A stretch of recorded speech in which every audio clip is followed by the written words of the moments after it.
Om Swastiastu.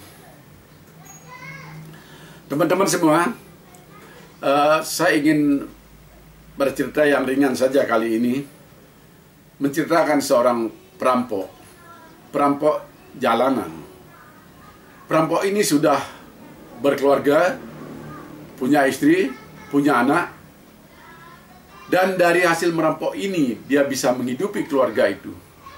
Siapapun yang ditemuinya di jalanan, apakah itu petani, apakah itu pedagang, siapapun asal membawa harta, pasti dirampoknya. Nah, pada suatu ketika di jalan yang sangat sepi itu, ada orang suci, seorang pandita, seorang yogi yang lewat. Orang suci itu adalah Maharsi Narada. Perampok itu tidak pandang bulu. Dia langsung menghampiri orang suci itu, bermaksud untuk merampok, menjarah barang yang dibawanya. Namun Maharsi Narada sempat bertanya. Jadi ada dialog kepada perampok itu. Narada bertanya, "Untuk apa kau merampok aku?"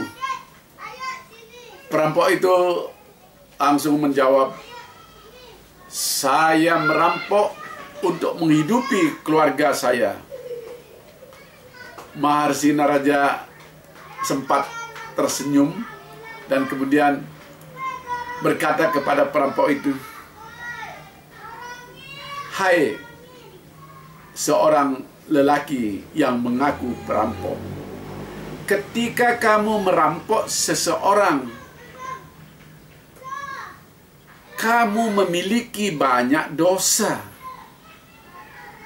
Kamu sekarang merampok saya, berarti kamu punya dosa yang besar kepada saya. Pertanyaan saya adalah, apakah keluargamu juga mau memikul dosamu itu? Keluargamu hidup dari hasil rampokanmu itu. Apakah keluargamu mau memikul dosamu itu?" Perampok itu heran sejenak dia. Loh, kok ada seorang pendeta yang dirampok bertanya seperti ini? Tapi perampok itu menjawab, "Aku yakin keluargaku sudah tahu, karena sudah biasa dari dulu. Dia tidak akan keberatan, mereka tidak akan keberatan, istri dan anak-anakku tidak akan keberatan."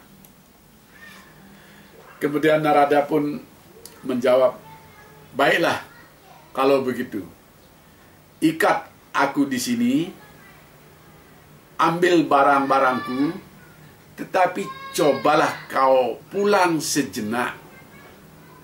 Tanya istri dan anak-anakmu di rumah, apakah mereka siap membagi dosamu dengan uang yang kamu bawa pulang dari hasil rampokanku ini?"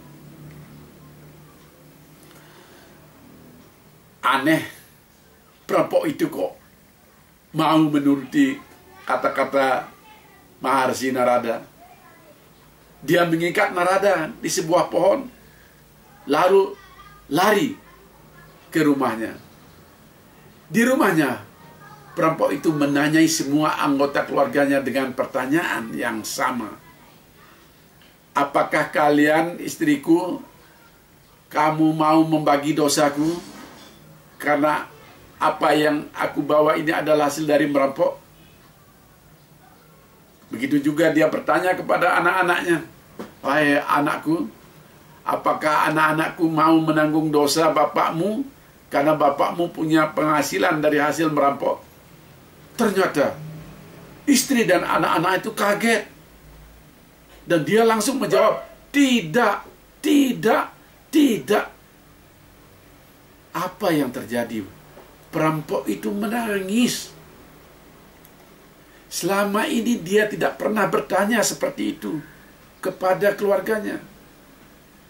Dia selama ini mengira semua keluarganya, istri dan anak-anaknya, tahu kalau dia mencari uang dengan hasil yang merampok.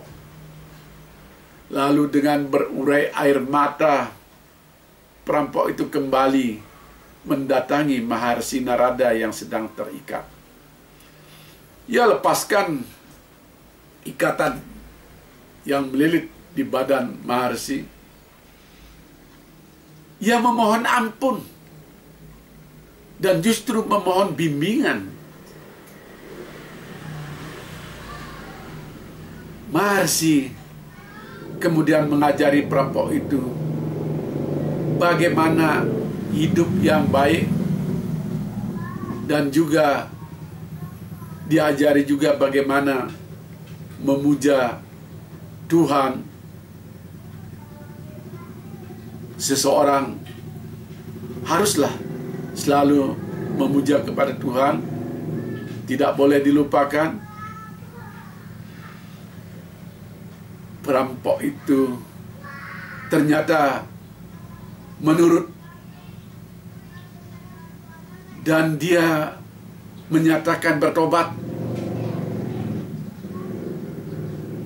dan dia mau mengikuti apapun nasihat-nasihat dari Maharsi Narada. Aneh juga, dan ini mungkin sudah jalannya, perampok itu malah tekun melakukan yoga samadhi untuk menebus dosa-dosanya. Bahkan dalam sebuah yoga samadhi, ribuan semut mengerubungi bekas perampok itu. Tetapi lelaki itu tidak menghiraukan sama sekali. Begitu kukuhnya dia dalam melakukan tapa berata. Dan kelak di kemudian hari, lelaki itu menjadi seorang resi dan bernama Resi Walmiki. Itu nama yang didengarnya ketika dia melakukan samadhi. Walmiki artinya adalah dia yang lahir dalam bukit semut. Karena tadi dia bersamadhi, dikerubungi ribuan semut, dan dia tetap taat dalam samadhinya. Nah, karena itu ada bisikan halus bahwa kelak dia diberi nama Walmiki dari bukit semut. Siapakah Walmiki itu? Dia kita kenal sekarang sebagai penulis dari kisah Ramayana yang sangat terkenal itu. Teman-teman, apa pesan dari cerita ini? Pertama adalah sangatlah buruk memberi nafkah kehidupan kepada keluarga dari hasil yang bertentangan dengan ajaran kebajikan. Itu sama saja dengan menularkan dosa kepada keluarga dan orang lain yang sesungguhnya tidak ikut berdosa. Begitu pula kepada seluruh keluarga, hendaknya kita beritahu dari mana penghasilan atau harta yang kita dapat untuk menghidupi keluarga. Kita harus perjelaskan harta itu sendiri. Kalau ternyata hasilnya dari cara-cara yang berbenturan dengan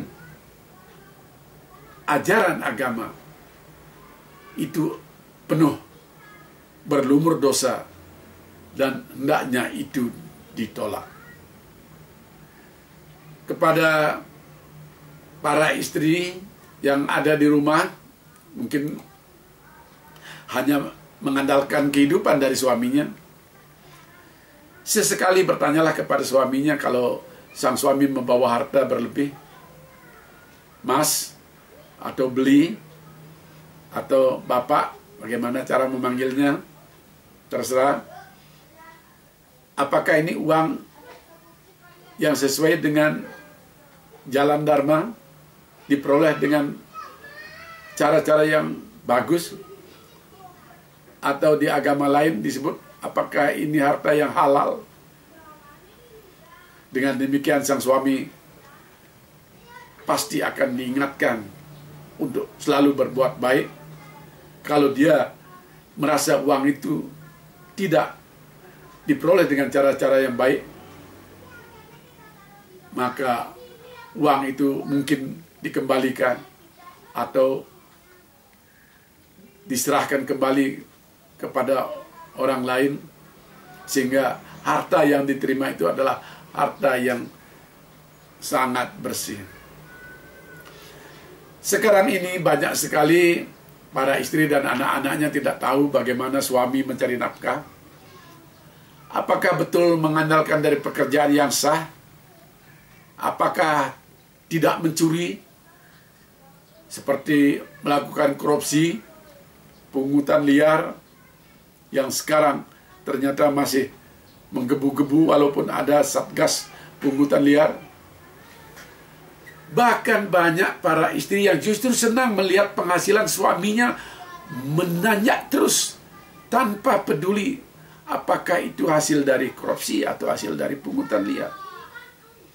Dan pada saatnya nanti akan berakibat buruk. Dan disitulah penyesalan akan muncul. Penyesalan yang akan diratapi berkepanjangan oleh istri dan anak-anaknya ketika suami yang korup itu ditangkap dan dijebloskan ke dalam penjara. Pelajaran yang kedua, mengakui kesalahan dan bertobat kepada Tuhan hendaknya dilakukan pada saat-saat awal. Begitu menyadari akan kesalahan itu, jangan ditunda-tunda untuk melakukan pertobatan. Semakin awal melakukan pertobatan, semakin singkat kita semakin singkat kita menanggung dosa itu sendiri.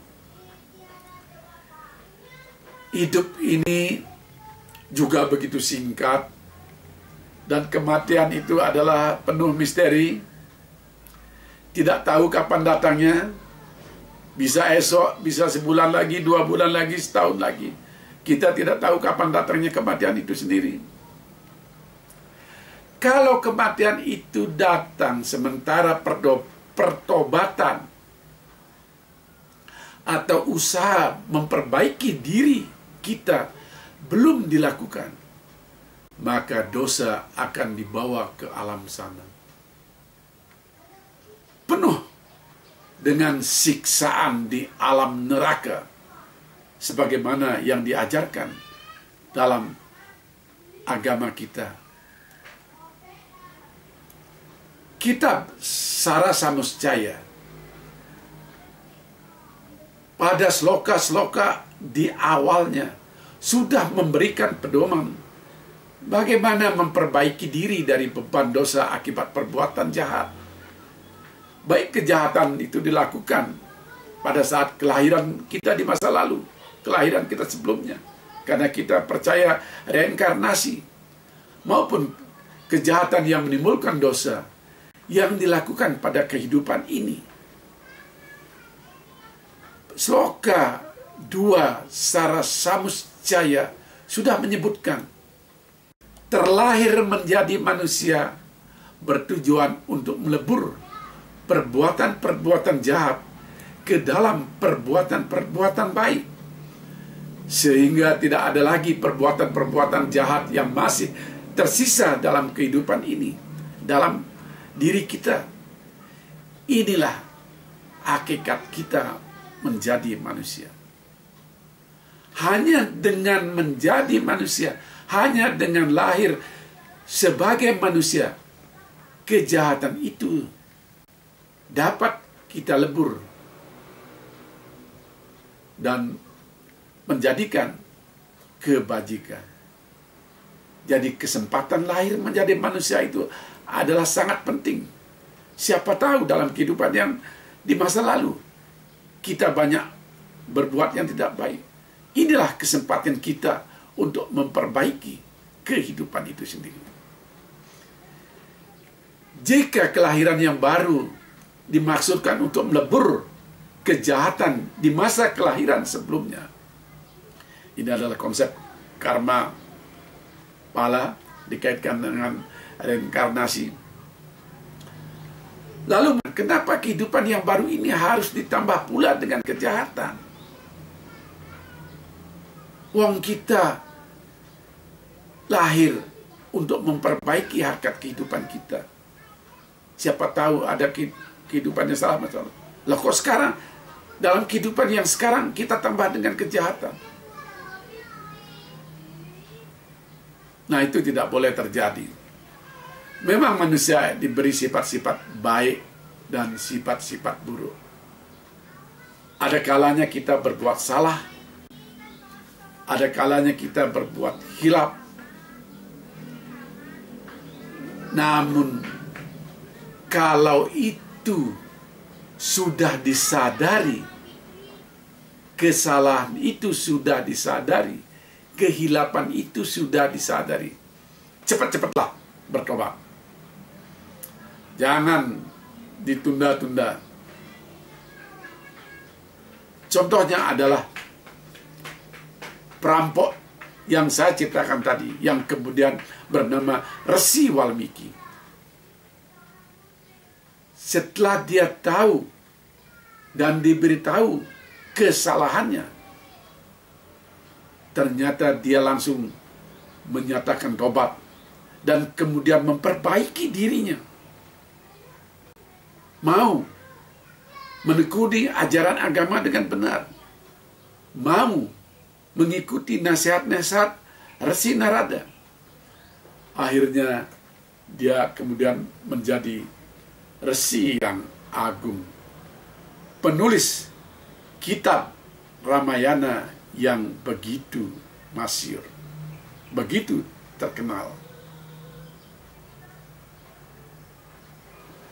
Demikianlah teman-teman, sedikit cerita ringan bahwa bertobat itu, mengakui kesalahan itu